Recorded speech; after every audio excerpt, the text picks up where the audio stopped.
Et salut les potes, c'est Jikfio, j'espère que vous allez bien. Aujourd'hui on se retrouve pour le Tech Actu et Diamtech remplace Guillaume parce que Guillaume apparemment il est claqué. Oui ça y est, je suis là tous les jours maintenant. Tu vas remplacer tout le monde. Alors j'ai vu les commentaires les gars, ouais Diamtech et tout, vous l'avez bien défoncé en commentaire, vous avez géré, hein, vous avez géré ça. Remettez-le un peu à sa place là, le mec à lunettes et à casquette là. Tu sais qu'il y en a beaucoup qui pensent que tu es comme ça dans la vraie vie tout le temps avec tes lunettes de soleil. Hein. Si vous avez pas compris mon personnage, je suis désolé pour vous quoi mais... Ouais, en vrai les gars, Diam là-dessus vous vous rendez pas compte mais il faut venir sur le Discord et vous allez voir que Diam c'est pas du tout la même personne. Dans tous les cas les gars, encore une fois merci, hein, vous avez géré sur les bons plans, vous étiez toujours de nouveau présents alors que je l'ai sorti le samedi à 11 h. Alors cette semaine les gars, on a 2-3 news croustillantes, on a déjà pas mal debunk hein, sur tout ce qui est sorti Nvidia et Intel, mais vous allez voir on a encore des choses intéressantes. Trêve de bavardage. Lancement.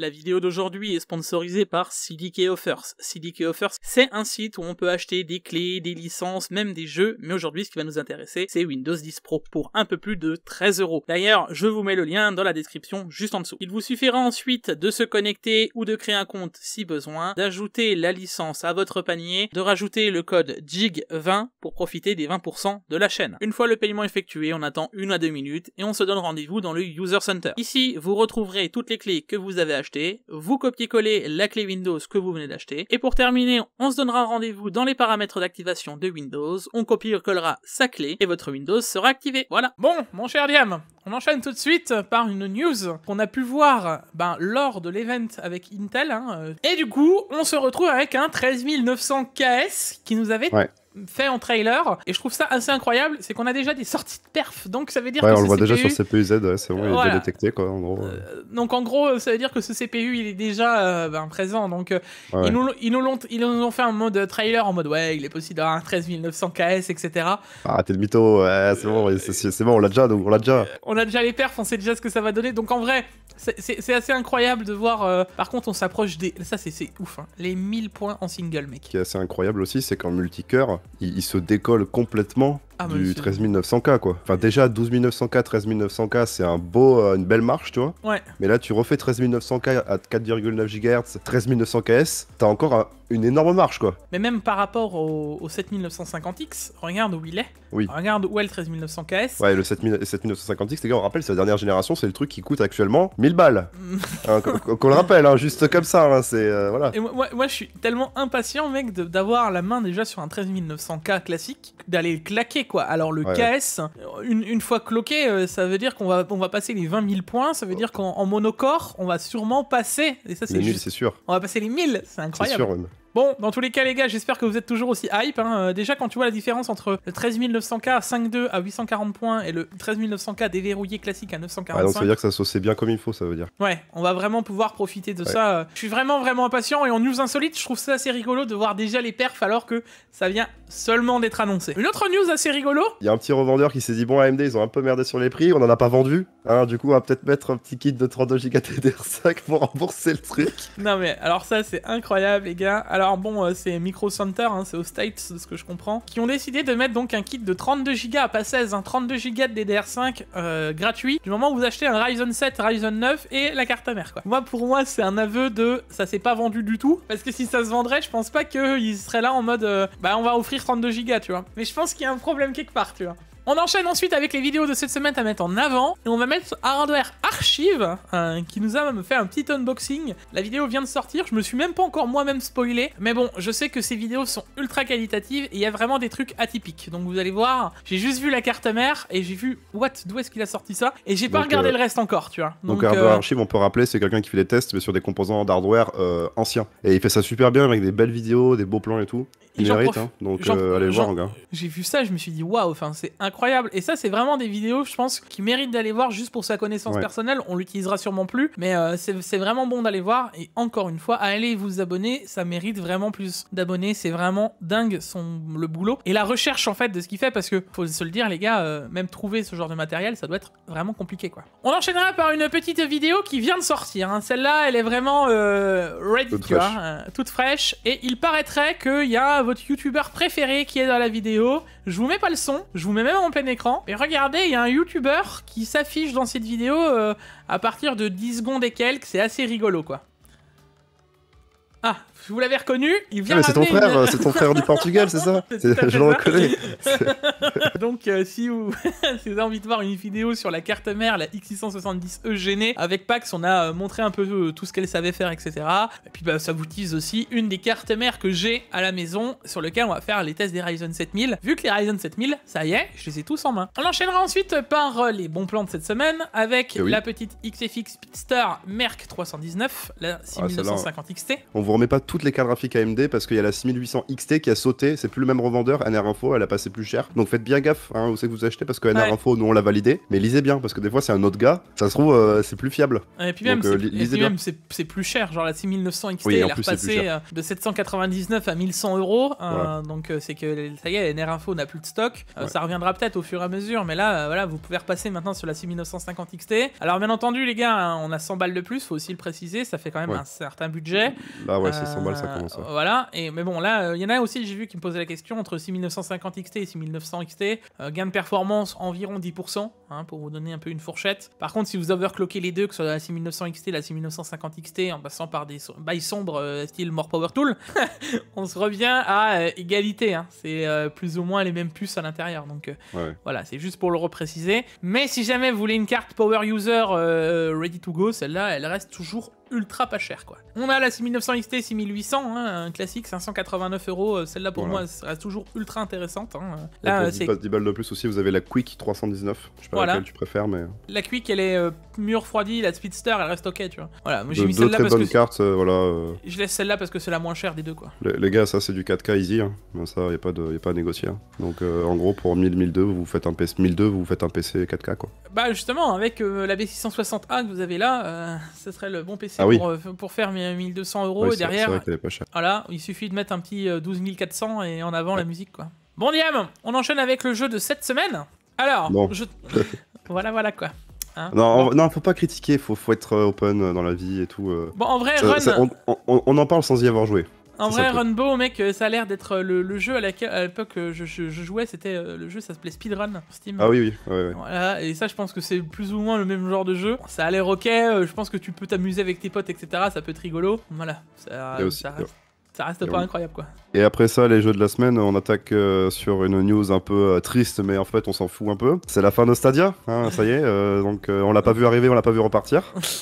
Alors si, on l'a vu arriver. Ouais, on l'a beaucoup vu arriver. En vrai, mec, t'as été à la Gamescom avec nous, Là, en 2019, moi, quand j'y avais été, il y avait un stand Stadia, les gars, incroyable. Google, le stand Stadia était plus grand que le stand YouTube, quoi. Ils avaient mis un budget incroyable, genre c'était Stadia. Donc voilà, un peu triste, parce qu'on se demande bien pourquoi est-ce que ça s'est arrêté, parce qu'il y avait personne qui utilisait Stadia, clairement. Ben, je reste à dire que le cloud gaming, pour l'instant, mec, ça reste quand même très niche. Parce que nous, en France, on a connu Shadow. Ils sont pétés par Shadow chez nous, en plus. Shadow, oui, ben Shadow les avait mangés, mais derrière, Shadow a été racheté de souvenir par... ils ont été rachetés par OVH, de souvenir. Si je me trompe, n'hésitez pas à me rattraper, mais il me semble que c'est ça. Moi, je trouve que ça reste pas incroyable, le cloud gaming, pour l'instant. Alors, peut-être que quand t'as la fibre, que t'as tes proches serveurs et tout le tralala, ok. Moi, je pense que les gens sont toujours pas convaincus de ouf. Donc, et en plus, je pense qu'on est sur la bonne chaîne pour en parler, en termes de PC, etc., personnel, tu vois. Ben, c'est quand même différent. Donc, je sais pas, je suis assez dubitatif de cette news. Moi, quand je l'ai vu, j'ai fait ah ouais, ça y est, c'est vraiment fini Stadia, parce qu'il y avait déjà eu des rumeurs en mode ouais, peut-être, mais non, on va garder. En même temps, tu te dis bah c'est Google derrière, donc oui. Si c'était pas Google, le truc aurait resté 2 mois, quoi. Voilà, je me dis en vrai. C'est juste parce qu'ils avaient les thunes de le maintenir pendant 2-3 ans, quoi. Ouais, c'est ça. Donc je me dis en vrai, c'est chelou, et en même temps c'est pas triste. Enfin, je sais pas comment dire. Je suis assez mitigé par cette news, tu vois. Je suis d'humeur dubitative. Et sinon, juste après ça, on a du lourd. Là, on commence à avoir de la grosse annonce. Ça y est, les RTX 4000 qui commencent à montrer le bout de leur nez. Et chez Aorus, on a de la Waterforce en 360. Ça rigole plus, là, les gars. C'est plus du 240, pendant c'est du 360. Ouais, on se demande pourquoi, mais... Je pense qu'ils se sont basés sur la base des Sapphire, tu sais, les toxiques. Ouais, les toxiques, ouais. Mais bon, moi, j'ai bien aimé le bloc. Franchement, le bloc d'Aorus, il est ultra clean. Il a l'air vraiment... il fait très premium. Après... On enchaîne avec la petite mystère d'une plaque Intel avec 34 cœurs. 34 cœurs.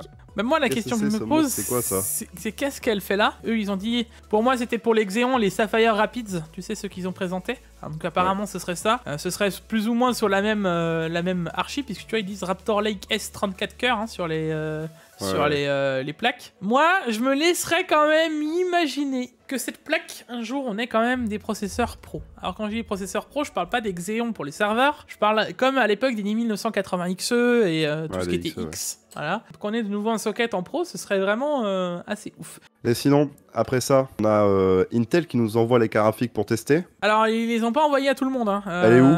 On la voit pas, nous. Hein. Alors, Mickaël, sache que normalement tu as mon adresse. Si jamais tu l'as perdue, je peux te la renvoyer, hein, c'est avec grand plaisir. J'aimerais beaucoup ce néon. J'ai de très belles étagères hein, pour l'afficher, donc n'hésite surtout pas. Hein, voilà. Non, mais franchement, c'est incroyable. Le kit a l'air vraiment ouf. Et ça a l'air vraiment super beau, quoi. Genre, bravo Intel hein, pour en vrai, pour leur petit kit de presse et tout, c'est pas mal, hein, on l'attend, mais c'est super bon. Ouais. Il y a toujours des trucs de ouf dans les kits presse Intel. C'est toujours bien décoré, bien machin, etc. Ça a l'air vraiment bien. Ah bon, les cartes, nous, on les a déjà eu en main avec Guillaume et Pax, hein, on les a déjà pris en main, etc. Maintenant, je t'avoue qu'on est vraiment impatient des tests. Je suis vraiment ultra hype d'avoir ces cartes en main et de pouvoir dire ok c'est bien, ok c'est bien mais c'est pas ouf, ou ok non ça va pas, tu vois, genre, mais le dire quoi. Et tu es impatient de voir les technos, mais juste après on parle de XESS hein. Justement, c'est pour ça que tu vois ça me permet de rebondir là-dessus. Alors ça a été testé les gars, le DP4A, donc il y a deux types de XESS hein, de ce que j'en comprends. Pour l'instant c'est pas incroyable hein. On a vu surtout sur certains GPU genre Vega 64, alors, je vais l'afficher là hein, sur les résultats de Tom's Hardware. Tu prends la Vega 64 natif qui se retrouve en moyenne hein, un average de 49,49 tu vois, 49,9 je veux dire. Elle tombe avec le XESS à 45,5 hein. Donc pour l'instant il parle de goulot d'étranglement, de comment fonctionne avec les calculs etc. C'est pas incroyable. Moi je suis vraiment impatient de voir un peu comment ça va évoluer. Par contre autre chose moi qui m'a tilté et qui est impressionnant, c'est l'A380, la carte qui était en dessous d'une 6500 XT. Elle a fait double là. Elle a grimpé de ouf. Elle se retrouve au-dessus d'une Vega 64 et d'une 5600 XT. C'est pas déconnant, hein. C'est vraiment... On parle de driver, les gars, c'est ça aussi, hein. Imaginez le futur, hein. Ça c'est du pré-alpha, ça. Alors bien sûr, hein, là vous allez me dire, oui, mais c'est une technologie comme le DLSS et je vous donne 300% raison. Hein. Mais imaginons maintenant une A770 avec la technologie XESS et qui marche vraiment bien entre Intel finalement, et qu'on se tape vraiment des performances de ouf, ça restera toujours une techno ok quoi. Sans oublier les gars que le XESS est disponible pour tous les GPU, hein. Nvidia, AMD, Intel. Écoute, je pense qu'on a fait le tour du XESS, hein. Si vous voulez que je fasse un test, ne pas aussi hésiter à me le dire. De souvenir, Shadow of Tomb Raider, même peut-être un autre, il faudra voir s'ils ont pas genre DLSS, XESS et FSR. Ce serait vraiment bien de pouvoir faire... Il y en a 2 ou 3 des jeux comme ça qui ont les 3, je crois. Ouais, ce serait bien de faire une vraie comparaison et de voir qui est vraiment le meilleur, de zoomer, de machin, et de se faire un peu son propre avis personnel, là. Voilà. Bon. Et juste après ça, ça y est, on repasse chez les rouges, et on a déjà trouvé une façon de les améliorer en dépit de leur prix. Comment passer de 20 degrés à Ryzen 7000 C'est d'Airbauer. J'ai regardé la vidéo, il a une vidéo dédiée dessus, les gars, je vous invite à aller la voir, c'est assez impressionnant. Mais en gros, d'Airbauer, on délide un Ryzen 7000, et il a fait tout un outil, encore une fois, pour le délider, parce que ça délide pas aussi facilement. Et ensuite, il le met donc en direct die, et donc avec, encore une fois, un outil qu'il a utilisé, etc., pour le mettre. Alors, petite précision, il y a déjà un 7700X qui est passé à la poubelle, hein, parce que quand il la délide, apparemment, ça se passe super bien passé. Vous ne ferez pas ça chez vous, surtout avec des CPU qui valent 800 balles, on va éviter. Hein. C'est surtout qu'on va attendre que ça soit safe de le faire et qu'il ait la bonne technique. Il y en a plein qui veulent s'y tenter, donc on peut pas les empêcher, mais en vrai, attendez peut-être que ce soit opérationnel, quoi. À voir un peu la suite et comment ça évolue.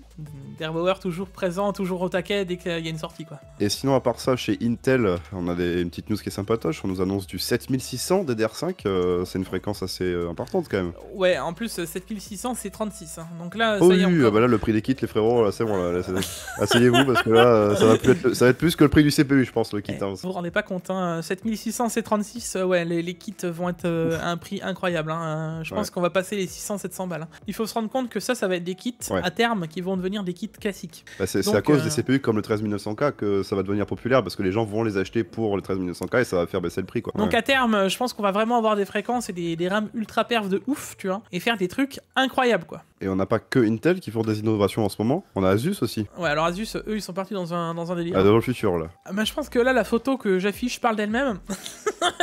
Une carte mère à gauche, une carte mère à droite. Quelle est la différence? On va jouer au jeu des 7 différences. Tous les connecteurs seront à l'arrière. Alors là, vous allez me dire, ouais, mais ils ont rien inventé. Gigabyte l'a déjà fait. Effectivement, mais là, Asus, ils ont décidé d'aller plus loin. Parce que Gigabyte l'avait fait avec que leurs propres composants. Et ils se sont dit, en vrai, nous, on aimerait bien le faire avec d'autres marques. Donc là, ils sont en train de voir pour le faire avec des boîtiers dédiés. Donc on dit Asus, Sama, Lianli, Cooler Master, Cougar, Fantex, Jonsbo. Ça commence déjà à faire quelques fabricants de boîtiers. Et je me dis, si à terme on arrive à faire ça, est-ce que tu verrais franchement une ICM comme ça posée, où tu vois juste les composants plus de câbles? Pourquoi pas plus tôt même? Franchement, ça va être magnifique. Hein. Cable Mode et SDIY qui sont comme ça devant la news. Grave. Cable Mode en faillite, ça y est.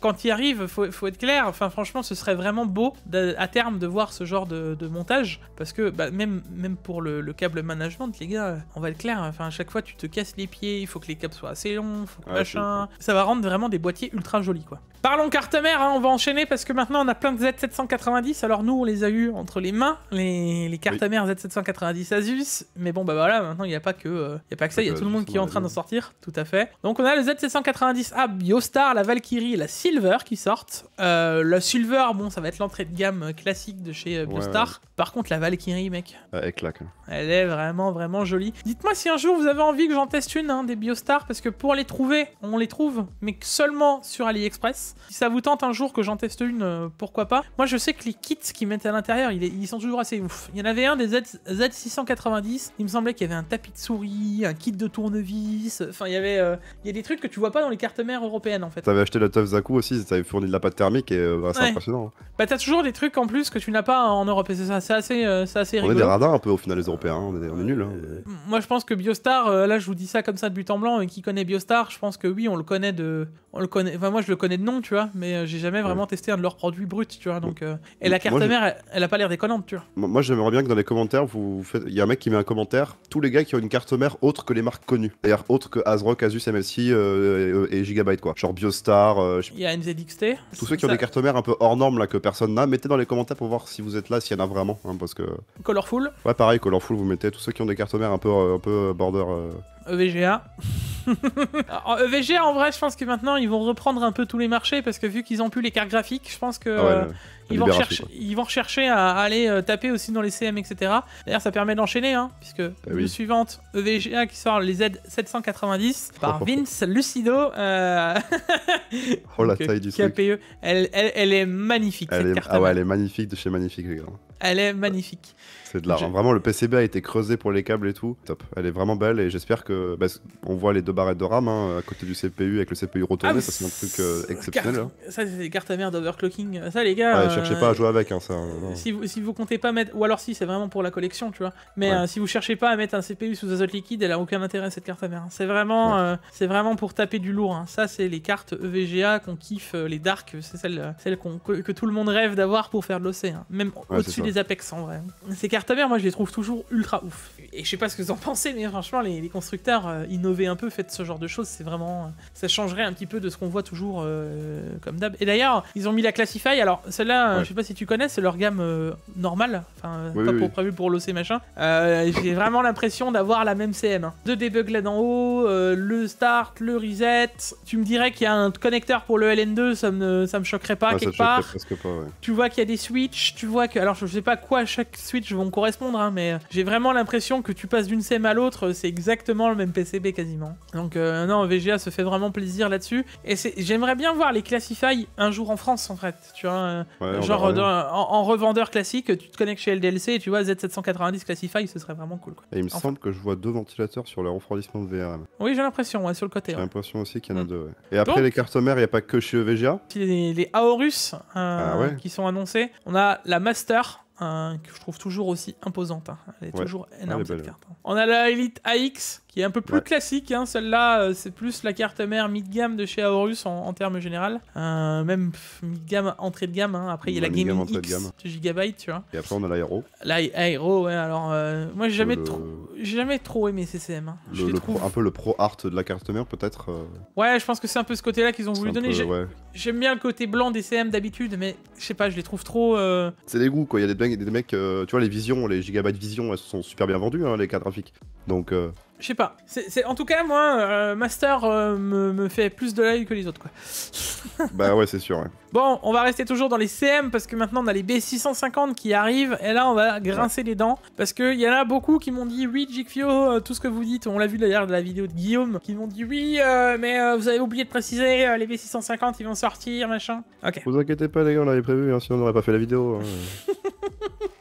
C'est surtout que moi je me dis, vous attendiez vraiment à ce que les B650 soient vraiment moins chers que les X670 alors qu'ils allaient sortir à 1 ou 2 semaines d'écart, 3 semaines peut-être. Non. Moi, il y a vraiment un truc que je me pose, tu vois, c'est vraiment est-ce que les gens nous prennent vraiment pour des abrutis en fait. Je vous le dis, hein, ouais, vraiment. Non. Si, moi je vais te saler. Je veux vraiment te saler. Hashtag Jigfio pas content. Les gens qui nous parlent de ça et qui nous disent ouais, mais vous vous rendez pas compte, au contraire, c'est trop bien, ils vont sortir les cartes mères tout de suite. En les sortant tout de suite, ça veut dire qu'on aura des B650 moins chers. Non, mais en vrai, la vraie question, c'est est-ce que c'était pas pour justifier le prix des X670 ils vont nous sortir les B650 moins chers. Et encore, quand je dis moins cher, $200, les gars, je vous le call instantanément. $200, ça veut dire 240, 250 euros prix français. Ça veut dire quoi? Plus la marge. Allez, les premières B650 A MSI, donc la vraiment entrée de gamme en B650 qui sera même pas une E, on va la payer combien? On va payer 260 euros. Vous allez me dire, ah bah ouais, on a fait une belle économie de Jigfio, on a fait 40 euros d'économie sur notre carte mère. Mais vous vous rendez même pas compte en fait. À mon sens, ces cartes mères, soit ils les sortaient en même temps, sans essayer de justifier un prix pour gagner 40 balles, parce qu'en vrai, j'ai envie de vous dire que quand on met 1000 euros pour mettre un 7600X, je pense que 40 balles, tu t'en carres le cul, mais genre vraiment violemment, hein. Ou alors, tu utilises textuellement le principe que la B650, on la sort, je sais pas, 6, 8, 10 mois plus tard, en disant, bah voilà, on a le chipset le moins cher, et maintenant on a les B650 à réellement 200 euros, moins de 200 euros, genre 180, 150 euros, et t'as une réelle différence. Bien sûr que ça me fâchait derrière, en plus, je vous ai vu essayer de défendre ça en mode mais si, il va avoir les B650 et c'est bien. Bah non, en fait, aller sortir proche, encore une fois pour moi les gars, c'est du marketing. Parce que sinon, ils les auraient sortis en même temps. Pour dire bah les gars, ok on a deux solutions, une solution chère, une solution pas chère. Mais là en fait ils nous sortent un truc en mode oh regardez les gars, on vous a sorti des X670 qui valent 300 balles le moins cher. Bon regardez, on vous sort des cartes mères 50 balles moins chères. Vous allez les acheter les Ryzen 7000 avec 50 balles de moins? Sérieusement? Et encore une fois, je le prends là quasiment comme une attaque perso, tu vois. Parce qu'à chaque fois, c'est oui, de toute façon, mais tu dis ça parce que tu préfères les processeurs Intel. Tout ce qui s'est passé avec les CPU AMD, les cartes mères trop chères, c'est qui le premier à l'annonce, même avant les annonces, qui vous a dit les cartes mères AMD, elles vont être hors de prix. Il y avait des news dans tous les coins, de tous les journalistes qui vous ont dit non, en vrai, les cartes mères AMD, ils ont dit qu'elles seraient pas chères. C'est les cartes mères les plus chères qu'on a jamais vues. Jamais. Il n'y a pas une carte mère qui a été plus chère en socket que celui-ci. Les commentaires comme ça, franchement, gardez-les. C'est lourd. C'est vraiment lourd. Juste après ça, du coup, tu peux nous montrer les nouvelles cartes mères, du coup? Celles que tu adores tant. Bon, ça n'empêchera pas d'en tester, hein, les cartes mères. Sachez-le, hein, qu'elles soient à des prix incroyables, mais ça reste trop cher. Il sait plus où se mettre, il est en train de... Je sais pas, t'as un avis aussi là-dessus, donne-le. Moi, l'avis, c'est que ouais, c'est trop cher. C'est un petit peu plus exorbitant que les anciennes gammes, mais moi, je m'attends à une descente des prix, forcément. Ouais, mais quand? Bah quand, mais si on est prêt à attendre 1 ou 2 mois pour avoir des CPU moins chères et des cartes mères moins chères, on est prêt à attendre quoi. On va avoir des prix moins chers parce que finalement personne les achète. Parce que maintenant tu vois qu'il y a Micro Center qui est obligé de vendre de la DDR5 gratuite avec. Non mais mec, ça va se rééquilibrer forcément je pense. Mais ça veut dire qu'on nous prend pour des dindons quoi. Ça oui, ça c'est possible. À l'époque je mettais 350 € dans une Master Aorus. J'avais le plus haut de gamme de chez Aorus quoi. Vous mettiez 400 balles dans une Asus Maximus, vous aviez une Hero, vous aviez une Apex. Là, vous mettez 400 €, vous avez une teuf. Il y a un truc que j'ai dû louper, quoi. Genre, alors oui, on a eu des crises, hein, mais en 2 ans, la carte mère, elle peut pas passer du simple au triple. Hein. Et aussi, je sais pas si c'est une erreur de photo, mais la MSI MPG B650 Carbone Wi-Fi, j'ai l'impression qu'on peut capter les satellites avec les antennes Wi-Fi. Je sais pas si t'as vu, mais genre... Allô. L'antenne a fait au moins 15 cm de haut. Elle est plus grande que la carte mère, mais qu'elle la dépasse. C'est vrai que j'avais pas vu ça, mais... Ou alors on est sur du Wi-Fi 7, hein, et on n'est pas au courant, mais... Ouais, oui, c'est vrai. Et aussi qui nous leak ça, putain, Wi-Fi 7.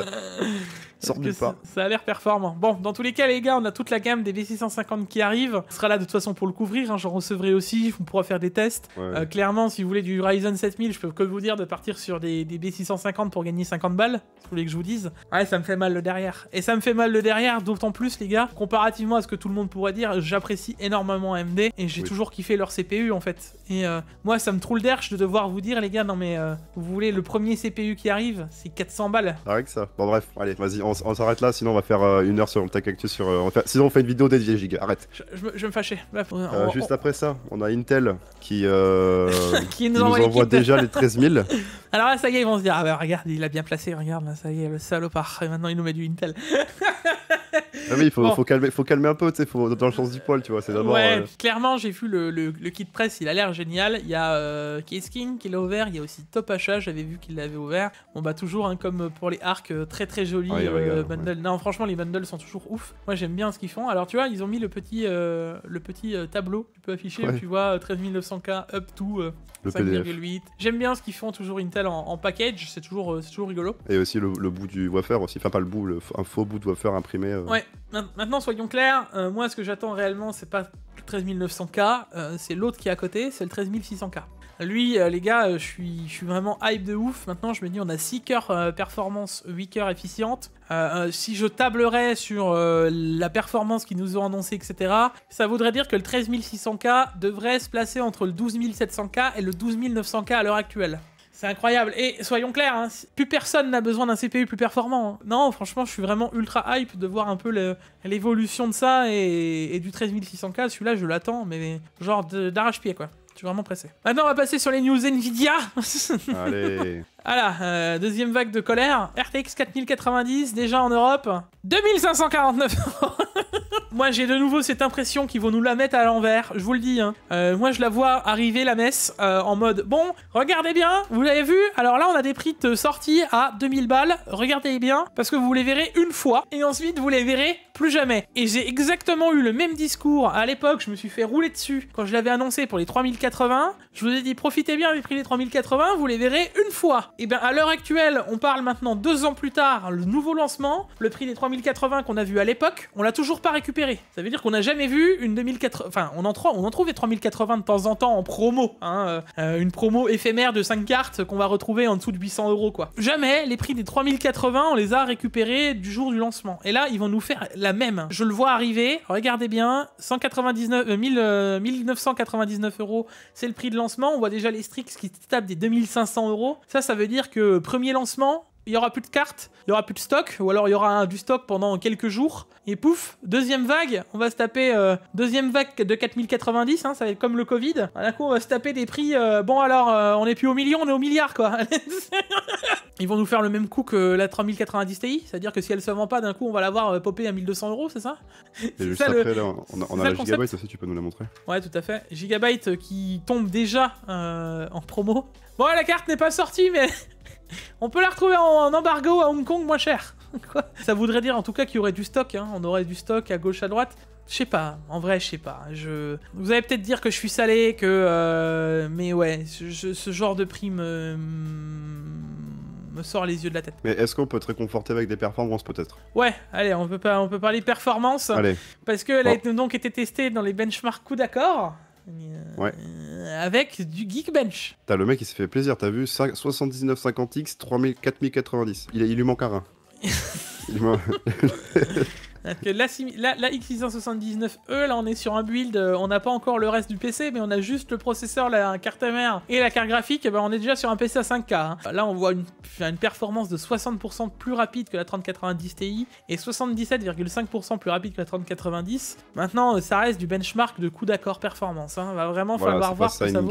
Il faudrait que je vois la 3090, la performance qu'elle avait par rapport à la 2080 Ti à l'époque. Parce que si ça se trouve, quand tu fais le comparatif des deux, tu te rends compte que la 2080 Ti, elle avait 70, quoi. 70 ou 75% de différence avec la 3090, et en vrai, en jeu, ça s'est jamais vu, quoi. Donc on a des différences de perf, c'est sûr. Moi je m'attends, les gars, si c'est plus, tant mieux, hein. Mais en gaming, je m'attendrais à un 50% de performance en plus. Ce qui serait déjà incroyable. Moi, je suis pas aussi optimiste, tu vois. Genre, moi, vraiment, entre 3090 et 4090, moi, ça va être un 30%, quoi. 30-35 quoi. Ah, moi je m'attends quand même à plus. Je pense qu'on on s'approchera du 50%. Et si c'est le cas, franchement, c'est beau. C'est déjà beau. Ouais, ce serait beau, ouais. Et si on fait plus, tant mieux. Hein. Genre, je serais le premier à inventer le truc, hein. Ce serait vraiment bien. Mais pour pas être déçu, je me dirais un 50%, ce serait vraiment bien, quoi. Après, c'est en termes de fréquence, quand je le vois, tout ce qui joue sur la fréquence, le fait qu'on ait 6000 cœurs CUDA de plus, machin, enfin, ça pourrait engendrer, à mon sens, 50%. On verra bien. Notez ce que je dis sur le Tech Actu, puis on pourra me le ressortir bientôt, dans 1 semaine et demie, vous pourrez me dire, GQO, t'étais une tanche. Ou pas. On passe aux sorties de cette semaine. Voilà, sorties qui sont pas encore sorties exactement, mais presque sorties de la semaine, finalement. Oui, c'est ça. Les annonces, quoi. Cœur, Fantex, qui sort un waterblock. Donc pour les RTX 4000, encore une fois, le bloc est magnifique. Voilà, y a pas Fantex, moi je les kiffe. Bah moi je les trouve, les blocs d'eau Fantex, j'ai toujours trouvé ultra sexy. Donc, ils sont magnifiques, ouais. Et là, t'as vu ce qu'ils ont fait dans le boîtier? Ça rend vraiment trop beau. C'est Fantex, boîtier Fantex Evolve X. En vrai, tout ce qui est water cooling custom de chez eux, vraiment beau. Un jour, ça me tente très bien d'en tester un. Ouais, faire un truc complet Fantex, ouais. On enchaînera aussi avec un petit boîtier. Un gros boîtier original de chez Cougar. Alors ouais, là-dessus, assez original pour le coup. C'est pas le genre de boîtier qu'on verrait partout. Ça ressemble... Enfin, c'est dans les idées des Torques, je pense. C'est boîtier un peu hors norme, quoi. Là, celui-là, il n'a pas 36, comme ça. Non, clairement. Bon, c'est sympa. Moi, j'aime bien le design. J'aime bien. On dirait une poignée dessus. Pour le soulever, tu sais. C'est atypique. C'est pas forcément ce que j'irais acheter, mais c'est sympa. J'aime bien. Et à côté de ça, du coup, on a du Roccat qui nous sort un clavier 65% low profile. Donc ça reste du mécanique mais avec des touches plates. À voir ce que ça vaut. Moi forcément je suis pas totalement fan de Roccat. Faut dire que les produits sont beaux en général. Le prix est intéressant, 149,99 €. En vrai, ça se discute. Moi, tous ces claviers, les gars, à terme, enfin, les gens le voient bien, les marques doivent bien le voir que le Logitech G915 c'est le clavier préféré de tout le monde. Je pense qu'ils veulent tous se lancer un peu dans l'idée. Faudrait pas non plus que ça se vienne comme le Liani O11, tu vois. Et que tout le monde ait le même boîtier et le même clavier. Moi, je suis curieux. Je me dis, ça, en vrai, ça pourrait être un bon concurrent. À voir, maintenant, il y a le Razer, il y a le Corsair qui va ressortir, le G915 et le Roccat. Ça commence à faire beaucoup de claviers déjà dans le format, tu vois. Il n'y en avait pas dans ce format-là, donc au pire, qu'il y en ait plusieurs, on a le choix, quoi. Oui, voilà. Mais dans tous les cas, bon, c'est bien que ça bosse dessus. Je suis curieux de voir un peu ce que ça va donner. Moi, j'aime beaucoup Roccat pour le RGB, on va pas se mentir. Et que moi, je parle de RGB, c'est rare. Et sinon, à part ça, du coup, on a le petit frère de ton micro, je crois, non? Tout à fait. Elgato Wave DX. Mais en XLR. Le XLR, enfin. Ça y est, après 3 générations de micros, ils se sont dit, allez, on fait du XLR. Alors, on parle d'un micro dynamique. Ça voudrait dire que ça pourrait être un concurrent direct du Shure SM7B. Non, mais c'est un autre level, les gars. C'est un autre prix, je pense aussi. Ouais, c'est ce que j'allais dire. Alors, il faut le replacer. Le microphone est vendu sur le site Elgato pour 119 €, ce qui en vrai n'est pas cher. Voilà. Par contre, si tu mets le tout, donc la marque propose le pack Wave DX plus Wave XLR plus câble XLR à 269 €. Quand tu compares le Shure SM7B ou même les Shure en général avec la Go XLR, le prix c'est pas le même, quoi. T'es plus au même budget, la Go XLR t'es déjà sur entre 250 à 300 balles si tu prends le format classique, enfin le grand, et ensuite tu prends le micro 400 balles, enfin t'as vite fait le truc, alors que là, même avec le pack, alors là il y a un encore plus gros pack, un Wave DX plus Wave XLR plus Wave Micro Arm, donc là c'est le micro, plus le câble XLR à 329 € au lieu de 414, t'es vraiment encore moins cher que le Shure SM7B seul, tu vois. En vrai, si c'est un micro qui est vraiment dynamique, qui marche bien et que le timbre de voix plaît aux gens, en vrai, ça peut être une belle réussite. Et juste après ça, on a un nouvel AIO qu'on pourrait voir dans le test des AIO. Fortement possible, parce que moi, le dernier qu'on avait testé, c'était un Antec en 120, je sais pas si tu te souviens, il y a de ça 3 ans. 2 ans, 3 ans, je sais plus, et il avait eu des performances assez insane. Donc, Antec se manque à l'appel souvent au niveau des AIO, et là ils reviennent. Là avec toute la gamme, c'est-à-dire 240, 360 RGB. Et j'aime bien le RGB qu'ils ont dessus, pour le coup. La pompe, pas forcément, mais ce qu'ils ont fait sur les ventilateurs, c'est assez sympa. C'est pas une marque qu'on a l'habitude de voir souvent au final maintenant Antec. Antec n'a plus la même prestige que ce qu'on avait à l'époque, tu vois. Et c'est bien de se rattraper. Ouais, justement, c'est bien qu'on revoit de plus en plus de produits, à mon sens, d'Antec, et ça, c'est vraiment cool, quoi. Bon, les gars, j'espère que cet Actu vous a plu, malgré mon petit coup de sang, parce que j'en avais besoin. Il fallait que je vous parle de ce genre de trucs. Quand j'ai vu la news passer, que j'ai vu les cartes mères au prix, enfin, annoncées à des prix comme ça, Normal que tu sois un peu... Non, mais moi, ça m'énerve. C'est vraiment la passion qui me fait parler, je pense. En vrai, moi, j'aimerais vraiment qu'on paye le hardware le moins cher possible et qu'on puisse tous kiffer notre vie, tu vois. Et derrière, je vois des trucs où on nous prend vraiment de plus en plus pour des abrutis et chez moi, ça passera jamais. Donc, vous pouvez peut-être dire, ah, il surréagit. C'est vraiment en mode, non, ça me saoule, quoi. Je me dis, on aimerait vous faire des vidéos où tous les jours, je pourrais vous dire, les gars, vous avez dans ce PC-là une 4090, machin, et ceci et cela, et vous en avez pour 2000 €, tu vois. Non, mais en vrai, on pourrait le dire, ce serait vraiment cool, tu vois, alors que là, c'est compliqué de le mettre en place, donc... En tous les cas, les gars, j'espère que le Tech Actu vous a plu. Ce coup-ci, c'est pas Diamtech qui était salé, c'était moi. Chacun son tour, il faut bien alterner pour équilibrer un peu la balance, parce que sinon... On a 2 gros caractères, hein, il va falloir le faire avec. Dans tous les cas, les gars, faites aussi des gros câlins à Guillaume dans les commentaires. Et d'ailleurs, tiens, on va mettre le hashtag Guillaume dans les commentaires, comme ça, quand il va passer, il va se dire « What ? Mais pourquoi ils ont mis ce hashtag ?» il va regarder le Tech Actu. Il va avoir plein de notifs, c'est cool. Grave, voilà. Et comme ça, vous mettez le hashtag Guillaume, c'est toujours cool. Dans tous les cas, ça fera plaisir à Guillaume. Il a pas pu être présent et voilà. Diam ne veut pas lui piquer sa place tout le temps. Faut alterner un peu, faut alterner. Sinon, les gens vont trop me kiffer après, tu vois. Ouais, c'est ça. Mais déjà là, il y a plus de gens à chaque fois qui disent ouais, on préfère Diam à Guillaume, ça risque de... Bon, dans tous les cas, les gars, j'espère que ce Tech Actu vous a plu. On se retrouve pour une prochaine vidéo, comme d'habitude, sur la chaîne. À la prochaine, c'était Diamtech et Dikfio. Ciao, ciao. Ciao, ciao.